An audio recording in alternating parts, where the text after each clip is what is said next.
What's up everybody, welcome to Pain Labs. We're going to do some mining today. We're going to be building a mining rig with all of these cards. We're going to be installing HIVOS on the mining rig, and we're going to be setting up HIVOS to mine in one of the best Ethereum mining pools that are available today. What we have here is a selection of different graphics cards ranging from cheap to expensive. So this one I picked up second hand, was about £200, £250 thereabouts. These ones I have three of, the RX 6700 XTs, and they're about £700 each. And this is a GeForce RTX 3090 with 24 gigs of RAM, which is the best graphics card pretty much for gaming that money can buy right now. So that's a lot of money. I hope it turns a profit. So I have two thresholds for success with this equipment. The first threshold for success is that it has earned as much altcoin, probably Ethereum, as the value of the products themselves, which means I can cash out and own the hardware free of charge, essentially, having already also earned enough to pay for the electricity that has been used to generate said altcoins. Which I don't think is going to be a problem. I reckon it's going to take 9 to 10 months. Ethereum, in fact all of the altcoins have just literally just now dipped quite badly. So at the moment, if you look at it, it's going to take 12 to 13 months, which is fine. As long as it eventually pays for this equipment, I see it as a win, because at that point I could choose to cash out, put the really good one in my computer.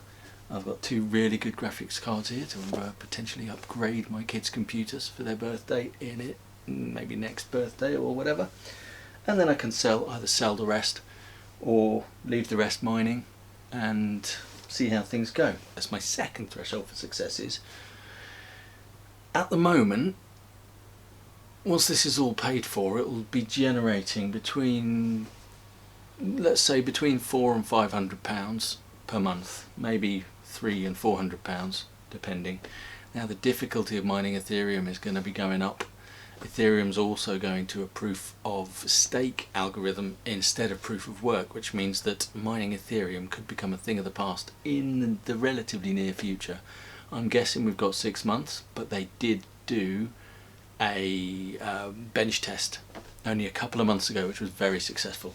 So we'll see where that goes. I reckon it's going to be a win, and I reckon I'm going to be able to, in a year, leave these things mining and still be generating £300 or £400 a month of completely passive income. We need to wait on any more equipment until we've proven that this is working, and we need to wait until we have proven that you can still mine profitably after the proof of stake change with Ethereum, because that could change absolutely everything. So, going through the cards one by one from right to left, we have a Radeon RX 580. This is a real workhorse of a card. It's been very, very popular. It's really, really good. Both of my kids have got one in each of their gaming computers, and it does a great job. 8 gigs of RAM on board, also really, really good for accelerating software like DaVinci Resolve.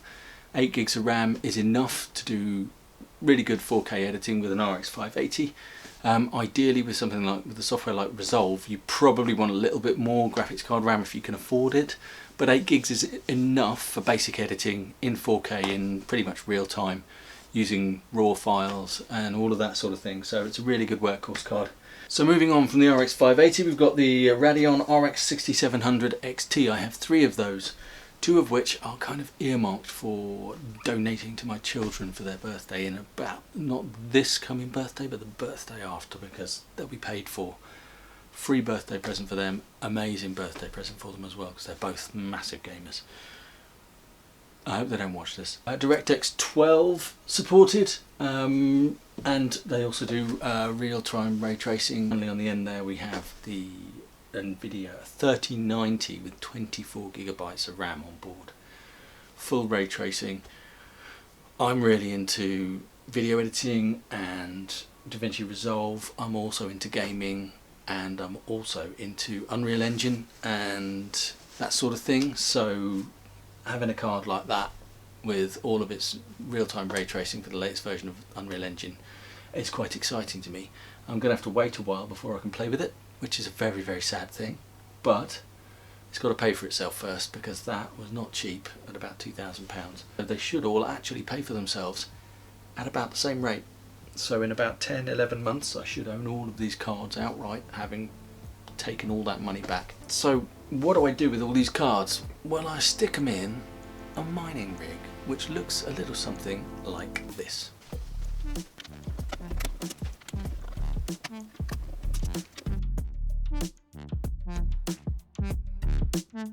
I think it's time for a little bit of action.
Please don't blow up. Please don't blow up. Please don't blow up.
So, quick 2-month update.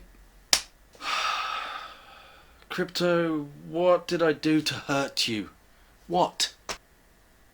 I must have been bad in a previous life or something. Maybe I've been bad in this life. Who knows? Maybe. I expected to get burned by crypto, but not this quick and not this much. Ethereum has in the last 2 months taken a massive dip. Massive dip. It's more than halved, I believe. So my return on investment therefore has more than doubled. So my approach that I was going to pull all that Ethereum out into Great British pound sterling every month until I paid off the amount of money I'd spent on the hardware, and it ain't going to work very well because I'm going to be at it for 2.5 years doing it that way, and it's just going to be slow and painful, and I'm better off now just holding on to the Ethereum and waiting for the market to go back up, because the Ethereum that I'm mining, when it goes back up, will still be worth what it was when I started, or possibly more, hopefully, if it goes back up. It could never go back up, and then I'll just be wasting my efforts. But that, I think, is pretty unlikely. I think it's going to recover. I think the whole market will recover. I don't know how long that's going to take, 6 months, year, 2 years, who knows. But my plan is now, instead of cashing in, I'm going to hold on to all of my coins and possibly transfer some of the more flaky coins that I'm mining into some more stable coins. So I've mined a little bit of TON, which isn't worth a huge amount of money. I think they're $2.19 as of the time of this video per ton. I've mined a few of those in case they go to the moon, but I think it might be a beep coin in the long run, but we'll see. I've also got some Raven coin, which is about as profitable as Ethereum at the moment. Again, seems to be doing fairly well. I also mined a little bit of CPU, mined a little bit of Raptorium with my desktop PC, but you need a really modern CPU. You need the very latest Ryzen's, really. Multi-core, multi-threaded, 7 series Ryzen's or equivalent to mine that effectively, because otherwise the power consumption is so high that you're not really getting you could buy the same amount of Raptorium for the amount the electricity is costing. So why are you mining if that's the case? Buy some Raptorium. And I wouldn't want to buy Raptorium. I'm mining things purely because I get more value than I expend. So that's how it goes. So that's my plan now. So it's been a funny old 2 months. We've had the Christmas period. I've got COVID at the moment, currently holding up, and still tested positive this morning, but it's just been like a cold, so I'm all good. So that's my crypto mining experience after 2 months. It's gone to hell. I'll do another one in another 4 months. Let's give it some time, see how the markets go. It should be an interesting one. See whether we're recovering or whether I'm thinking of cutting my losses. The good news is that of all the graphics cards that I bought, I'm going to want at least 3 of them myself. 2 for my kids and 1 for me. And I didn't pay massively over the odds. They were basically retail price. So I'm not too worried. There's not the risk's not particularly high for me. So what other issues have I learnt? RTX 3090. Oh my goodness, those memory chips are roasting. So it's been running at 90 mega hash for this past 2 months. Replacement heat pads have just come in. So my next video is going to be me stripping my very expensive RTX 3090 graphics card right down, changing the heat pads over. I'll show you how I do that and what the benefits were. Give you the before and after. So like and subscribe if you want to see that. Like and subscribe if you don't want to see it. Like and subscribe because I'm asking very nicely. Comment if you think I'm stupid. Comment if you don't think I'm stupid. And either way, comment if you'd like to see me build a Tesla coil next, because I've always wanted to build one and I'm thinking that might be what I do next. I'm quite excited by it, but I've got to look into whether or not I'm going to kill myself doing it. See you next time. Peace.